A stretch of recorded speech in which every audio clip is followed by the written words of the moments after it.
ಈ year end ಅಂತ ಹೇಳಿ ನಾವು ವಿಶೇಷ ಕಾರ್ಯಕ್ರಮ ಆಗಲೇ ಒಂದು 15 ತಿಂಗಳಿಂದ ಹಮ್ಮಿಕೊಂಡಿದ್ದೀವಿ. ಇವತ್ತಿಂದ ನಿನ್ನೆಯಿಂದ ಇನ್ನು ವಿಶೇಷವಾಗಿ ಡ್ರಿಂಕ್ ಅಂಡ್ ಡ್ರೈವ್ ಕೇಸ್ಗಳನ್ನ ಅಂದರೆ ಪಾನಮತ್ತರಾಗಿ ಚಾಲನೆ ಮಾಡ್ತಕ್ಕಂತಹ ದ್ವಿಚಕ್ರ ಮತ್ತು ಕಾರುಗಳು ಅವ್ರ ವಿರುದ್ಧನೂ ಸಹ ನಾವು ಕ್ರಮ ಮಾಡಲಿಕ್ಕೆ ಈಗಾಗಲೇ ಸ್ಟಾರ್ಟ್ ಮಾಡಿದ್ದೀವಿ ಅಭಿಯಾನ.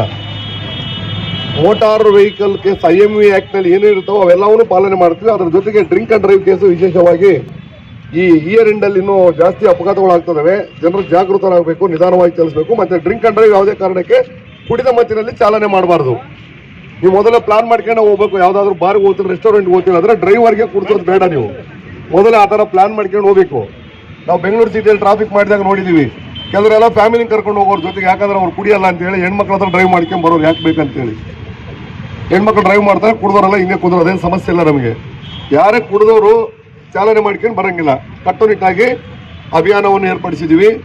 ಇದ್ರ ಜೊತೆಗೆ ಹೆಲ್ಮೆಟ್ ವಿಶೇಷವಾಗಿ ಕಾರ್ಯಕ್ರಮ, ಈ 2 ಕಾರ್ಯಕ್ರಮಗಳನ್ನ ಹಮ್ಮಿಕೊಂಡಿದ್ದೀವಿ. RC DLO ಇವು ಕಂಪಲ್ಸರಿ. ಇನ್ಸೂರೆನ್ಸು ಅವಂತ ನಿಮ್ಮ ಸೇಫ್ಟಿಗೆ ಇಟ್ಕೊಳ್ಳೇಬೇಕು. ನೀವು ಪ್ರತಿಯೊಬ್ಬ 2 ವೀಲರು 4 ವೀಲರು ಎಷ್ಟೋ ಆಕ್ಸಿಡೆಂಟ್ಗಳಲ್ಲಿ ಇನ್ಸೂರೆನ್ಸ್ ಇರೋಲ್ಲ, ಆಮೇಲೆ ಗಾಡಿನ ಅಡ್ಜಸ್ಟ್ ಮಾಡಿಕೊಡಿ ಅಂತ ಹೇಳ್ತಾರೆ. 4 ವೀಲರ್ ಬದಲಾವಣೆ ಮಾಡಿಕೊಡಿ, 2 ವೀಲರ್ ಬದಲಾವಣೆ, ಆ ಥರ ಬದಲಾವಣೆ ಮಾಡಿಕೊಡೋಕೆ ಆಗಲ್ಲ. ಇನ್ಸೂರೆನ್ಸ್ ಕಂಪ್ನಿಗಳು ನಮ್ಮ ಮೇಲೆಲ್ಲ ಹದ್ದಿನ ಕಂಡಿಟ್ಟಿರ್ತವೆ. ಆ ಥರ ಯಾರಿಗೂ ಸಹಾಯ ಮಾಡೋಕ್ಕೆ ಬರಲ್ಲ. ಯಾವ ಗಾಡಿ ಇರ್ತದೋ ಅದನ್ನೇ ಮಾಡ್ತೀವಿ. ಮೊನ್ನೆ ನಮ್ಮ ರೂರಲ್ ಎಲಿಮೆಂಟ್ಸ್ ಆದಾಗಲೂ ಒಂದು JCB ತುಂಬ ಸರ್ಕಸ್ ಮಾಡಿ ಎತ್ಕೊಂಡು ಹೋಗ್ಬಿಟ್ಟಿದ್ದಾರೆ, ಇನ್ನೊಂದು ಗಾಡಿ ತಂದು ನಿಂದಿರ್ತಾರೆ. ಅವೆಲ್ಲ ಆ ಥರ ಮಾಡೋಕ್ಕಾಗಲ್ಲ. ಆಮೇಲೆ ಪ್ರೆಜರ್ ಮಾಡೋದು, ಇದೇ ಗಾಡಿ ಇತ್ತು ಅಂತ ವಾದ ಮಾಡೋದು. ದಯವಿಟ್ಟು ಆ ಥರ ಮಾಡಬಾರ್ದು. ಯಾವ ಗಾಡಿ ಇರ್ತದೋ ಅದನ್ನೇ ನಾವು ಕೇಸ್ ಮಾಡ್ತೀವಿ.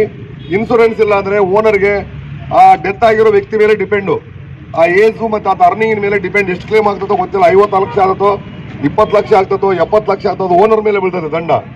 ಹಾಗಾಗಿ ಯಾರು ಆ ಥರ ಇನ್ಸೂರೆನ್ಸ್ ಇಲ್ಲದೆ ಗಾಡಿಗಳನ್ನ ರಸ್ತೆಗೆ ತರಬಾರ್ದು. RC, ಡ್ರೈವಿಂಗ್ ಲೈಸೆನ್ಸು, ಇನ್ಸೂರೆನ್ಸ್ ಇವು 3 ಇಟ್ಕೋಬೇಕಂತ ಹೇಳಿ ಸಾರ್ವಜನಿಕರಿಗೆ ಈ ಮೂಲಕ ಕೋರಿಕೊಳ್ತೀವಿ. ಇದ್ರ ಜೊತೆಗೆ ಹೆಲ್ಮೆಟ್ಗಳಂತೂ ಮಸ್ಟ್ ಅಂಡ್ ಶುಡ್ ಇದೆ. ದ್ವಿಚಕ್ರ ವಾಹನದವ್ರಿಗೆ ಅದನ್ನು ಗಮನದಲ್ಲಿಡಬೇಕಂತ ಹೇಳಿ ಕೇಳ್ತೀನಿ. Thank you.